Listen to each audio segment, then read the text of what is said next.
करना। तुलसीदास जी बोले हमें आश्चर्य नहीं है। क्यों? बोले है तो ये असंभव कार्य, लेकिन अगर हनुमान जी ने किया है तो संभव है। वैद्य आए, मानव ने कहा कि वैद्य कहाँ है? हनुमान जी बोले इसी मकान के भीतर होगा, कुंडी खटखटाओ।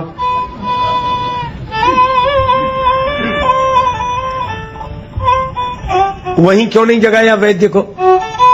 भवन क्यों ले आए? हनुमान जी बोले वैद्य को जगाते तो मोहल्ले वाले भी तो जाग जाते।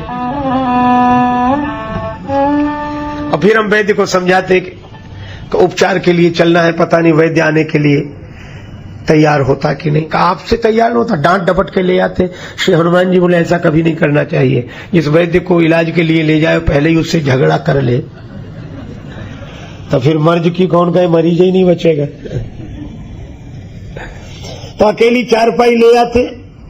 हनुमान जी बोले वैद्य यहाँ आके यह भी तो कह सकता था कि दवाइयां घर में ही छूट गई, इसलिए अस्पताल के सहित ले आए। और तीसरी बात, वैद्य को लगता ही नहीं कि हम कहीं ले जाए गए, उसे लगता है कि इतने लोग हमारे यहाँ आए हुए हैं। और चौथी बात यह है कि रावण को यह पता है कि श्री लक्ष्मण मूर्छित है, तो वह निश्चित रूप से अपने गुप्तचरों को तो भेजेगा और सिपाहियों को तो भेजेगा कि जाओ वैद्य के मकान की तलाशी लो, वैद्य कहीं उपचार के लिए गया तो नहीं है। हनुमान जी बोले अब खूब रावण के सिपाही घूमते रहे, मकान ही नहीं मिलेगा तो तलाशी किसकी लेंगे? मकान हो तो तलाशी लेंगे। एक ही कार्य ऐसा कर दिया जिसमें सारी समस्याओं का समाधान हो गया। कितने में गिनाऊं हनुमान जी के ऐसे कृत्य।